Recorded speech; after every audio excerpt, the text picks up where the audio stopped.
Hello, bom dia, boa tarde, boa noite, enfim. Pessoal do sétimo ano.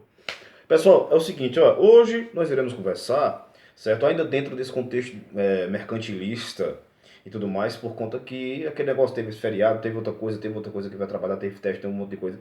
Então, enfim, certo? Só para dar mais, como é que eu vou dizer, um reforço, certo? E por conta que da outra vez, da outra aula, certo? Nós falamos dos piratas, dos corsários. Então, eu resolvi falar mais um pouquinho sobre o mercantilismo inglês. Não que eu vou deixar de lado espanhol, holandês, francês, etc e tal, tá certo? Mas por conta que esses caras aí, certo, com toda a grana que eles pegaram, eles investiram, certo, e construíram o seu maquinário que veio a mudar o mundo economicamente, politicamente e entre outras coisas, a mente, com mente e etc. E com outros ismos, né? Que iam vir por aí, certo? Na nossa história, certo? Primeiramente do século XVIII, do século XV ao século XVIII, século XVIII, XIX, que esse é o momento, certo? Que explode a mecanização, tá certo? Vejam só, no caso, esse comercialismo, o industrialismo, ou maquinismo, ou, enfim, certo? Os princípios do jogo político-econômico inglês, certo? Que já era um Estado, né? Certo? Foi desenvolvido na Inglaterra, que investiu, certo? Nas manufaturas, ou seja, no trabalho braçal de construção de determinada coisa, certo? Uma bolsa, uma bota, uma panela, enfim, tá? De manufaturas que valiam mais do que algumas coisinhas do sistema agrícola, certo? Uma delas era a produção de tecidos, o que rendeu uma grana braba, né? Inclusive, os ingleses ganharam muito dinheiro com contratos aqui nas nossas terrinhas aqui, viu? Ai, meu Deus. Ai, portugueses. Bom, enfim. Então é o seguinte. Muitas vezes eu falei para vocês, inclusive nos modos hoje em dia. Tá certo, pessoal? Que nós já estamos na terceira revolução industrial, partindo para 4.0, é 4.2. Bom, enfim, certo? Ou seja, da internet das coisas, onde tudo será interligado, certo? Tecnologicamente. Tá ligado? Seu celular com a televisão com a geladeira com micro-ondas, enfim. Certo? Essa é a quarta. Estamos na terceira, estamos indo para a quarta. Eu acho até que a gente praticamente já está na quarta. Certo? Mas aí, o que é que acontece? Certo? Vejam só, eles começaram a controlar a forma de comércio, certo? Começaram a cortar os atravessadores, certo? Ou seja, aquele cara que ele pega uma coisa aqui e vai vender lá em meu nome, ou muitas vezes é permitido que ele venda lá desde que ele me pague uma taxa, tá certo? Então, isso acabou sendo cortado. Estou falando para que vocês entendam melhor. Então, vamos aos termos técnicos. Certo? Ou seja, acabou o repasse de mercadorias entre a capital e suas colônias. Somente as embarcações inglesas poderiam embarcar e desembarcar produtos em suas colônias. Os caras são espertos. Estabelecendo um monopólio, lembram desse termo aí, monopólio? Ou seja, só eu ou meu pessoal controlamos esse negócio aqui, certo? Ou seja, com isso são atos de navegação, ou um ato de navegação, tá certo? E lá nas Inglaterra, em England, foi usado a balança comercial favorável. Lembram? Se não lembram, lembrar agora. Ou seja, é vender mais do que comprar. Beleza? Com suas trocas e vendas, eles conseguiram acumular um lucro bem certo, bem favorável, bem legal, sem prejuízo para seu comércio. ela investia ouro e prata desde que seu lucro fosse praticamente certo, ou seja, não jogava dinheiro fora. Não jogava dinheiro fora. Tá certo? A Inglaterra foi uma das nações europeias que mais acumulou riquezas do século XV ao XVIII. E desde já venho lembrar vocês, ou seja, os caras já eram um Estado, os caras já tinham uma das maiores frotas marítimas, os melhores barcos, os barcos mais rápidos, certo? Ou seja, os barcos dos caras eram 2.0 e fora as armas que eles tinham, certo? Mas não esqueçam que Portugal, certo? Foi o cara que revolucionou nessa história das grandes navegações, tá certo? A Inglaterra, a Espanha, eles vieram logo depois por conta, lembram que eles estavam em crises internas, né? Ou externas, né? Guerras, tá? A Inglaterra foi a primeira nação a se industrializar e ficou nessa posição durante 100 anos. Mas hoje a Inglaterra ela é muito moderna, próspera, né? Inclusive ela faz parte, certo, dos, se eu não me engano, do G5, um dos países mais ricos do mundo, tá? Depois eu vou trazer um negocinho aqui para vocês, tá certo? Seguinte, vou falar um pouquinho da Alemanha, certo? Do cameralismo, né? Junto com o protecionismo, ou malandrismo. Quer dizer, desde já, pessoal, que fique bem claro, certo? Essa questão do protecionismo, nessa época aí, era válida, porque era o que a economia pedia, era o que era, como é que eu vou dizer, permitido fazer, tá? Hoje em dia, essa questão do protecionismo é tida como malandragem ou mesmo burrice, tá?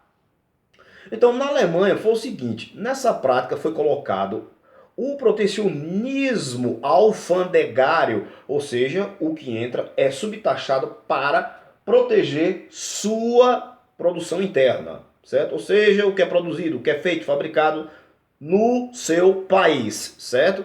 O que vem de outros países. Quando vai passar na alfândega, é subtaxado, tá? Por exemplo, quando você pede uma coisa pelo correio, tá certo? Que vem lá dos correios do Juda. Quando chega, ele vai passar pela alfândega. Então, possa ser, dependendo do produto, que ele seja subtaxado. Ou não, tá? Vamos embora. Então é o seguinte, só que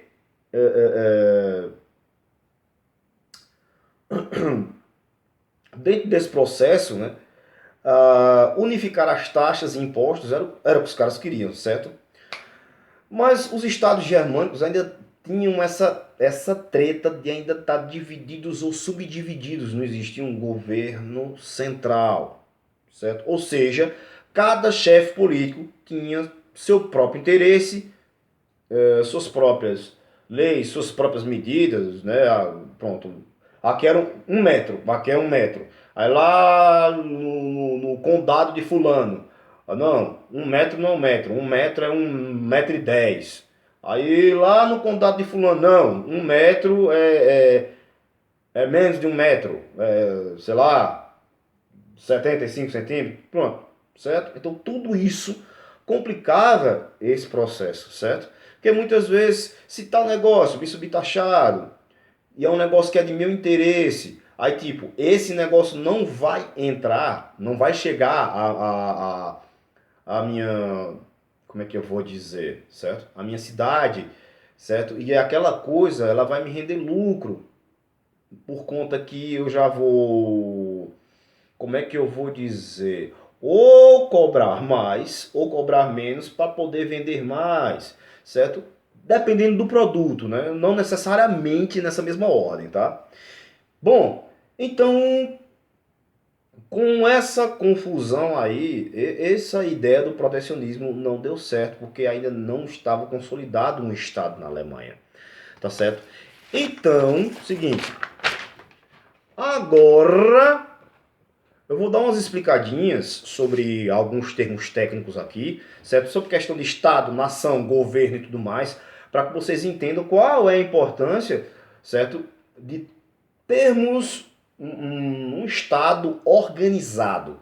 Não naquela época, porque o Estado ele se organizou, mas em cima da figura do rei. Então, o rei mandava em tudo e em todos. Ele e a igreja, certo? E o bando de babão que tinha próximo ao rei e à igreja. Beleza? Então, é o seguinte, vejam só, certo? Nós temos Estado, território, nação, população, povo, tá? Seguinte do território, por exemplo, é um lugar denominado por uma linha imaginária, ou seja, certo? Você aponta e diz, ó, isso aqui é meu território, tá certo? Mas também nós temos pontos geográficos ou mesmo demarcações que podem dizer que aquele território pertence a determinado país, tá certo? E que onde ele vai exercer seu poder. Ele pode ser contínuo ou descontínuo. Por exemplo, contínuo é nosso lindo país, Brasil. E descontínuo, por exemplo, a gente pode dizer Ilhas Malvinas, Inglaterra ou mesmo Estados Unidos, que tem ilha lá nos Corribocos do Juda, que é deles, por exemplo, o Alasca, é deles, tá? Por exemplo, e inclusive para você ter uma ideia, viu? O Brasil é considerado um país continental. Por quê? Porque ele é praticamente 5, 10 vezes do que determinados países. Ele praticamente é como é que se diz? Como é que se diz? É um continente país com vários países dentro, que são as cidades, né? Ele é gigantesco. Por exemplo, a dimensão do Brasil. Olha só, 8.514.876 quilômetros, para você ter uma ideia. Enorme, tá? Vamos para a questão da nação. A nação, por exemplo, podem ser pessoas que convivem, certo, entre si, dividindo a cultura. Ou seja, nós aqui convivemos, certo, dentro do nosso território, certo? E dividimos nossos costumes, nossa língua, nosso idioma, nossa religião. Por exemplo, nossa língua oficial é o português. Mais ou menos isso, tá, pessoal? Já, por exemplo, a população, tá? A população. É todo mundo que ocupa o território. Bom, mas enfim. É mais um negócio para você entender quem é que mora aqui, tá? E o povo é todo mundo nascido ou naturalizado no território, tá? Mais algumas especificações técnicas para que nós podemos entender porque é importante essa organização, não o feudalismo, tá? Por isso que o feudalismo acabou e tudo mudou, tá? Por exemplo, cidadão, ou seja, nós,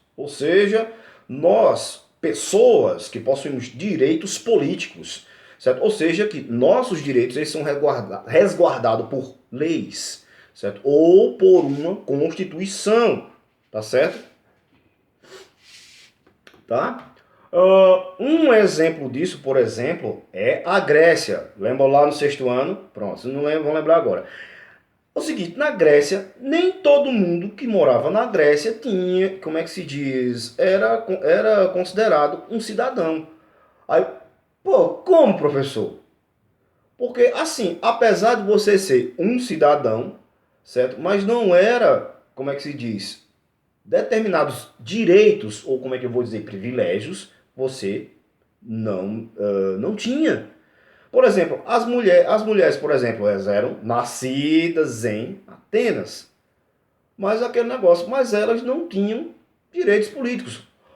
Por exemplo, né, um exemplo de cidadania que vocês vão ouvir muito no ano que vem, ou mesmo esse ano, em comerciais, entre outras coisas. Por exemplo, você como cidadão, como eu disse até há pouco, direitos. Inclusive o direito ao voto. Mas, antigamente, não era todo mundo que podia votar, não era todo mundo que podia participar da vida política do seu país. Certo? Deu para entender aí? Legal. Continuando. Por exemplo, o governo. Certo? Nessa bagaça toda, quem é que vai dirigir esse país, né, essa nação, quem vai cuidar dos cidadãos para que o povo possa viver melhor, tá? Ou seja, o governo, certo, é o que coloca as regras, leis, regras sociais, certo? Né? O poder do governo vem por meio do que ele faz com suas leis.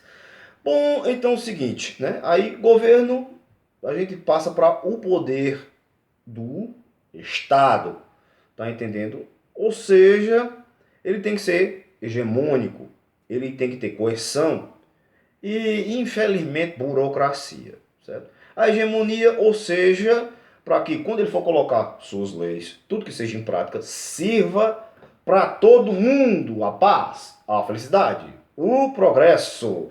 E no caso, a coerção é a força do Estado. Traduzindo, se não for por bem, vai ser por mal. Entenderam? E já a burocracia, a gente pode comparar, né, como é que tal lei vai ser colocada em prática. Por exemplo, os três poderes, né? Legislativo, executivo e judiciário, certo? Não é exatamente nessa mesma ordem, certo? Mas são os três poderes que regem praticamente nossas vidas, nosso cotidiano, tá? Então, você, professor, mas por que o senhor deu uma explicada nisso aí? Ou seja, para a gente ter uma melhor compreensão, entender, certo? O porquê a máquina ela tem que ser organizada, tá certo? E não dividida, ou subdividida, ou mega dividida, fulano manda ali, fulano manda lá, fulano de rosa, fulano de vermelho, aí fulano lá é permitido vender bagaceira, no outro canto não é permitido vender bagaceira, e aquele negócio não tem taxa única, é uma bagunça, certo? Então, o Estado vem para dar uma organizada nessas coisas, tá bom? Espero que tenha dado luz, abraço, daqui a pouco tem mais, mais, mais, é isso aí. Bom, enfim, é isso aí. Até mais, valeu, Feliz Natal, tchau, é isso aí, acabou, tchau.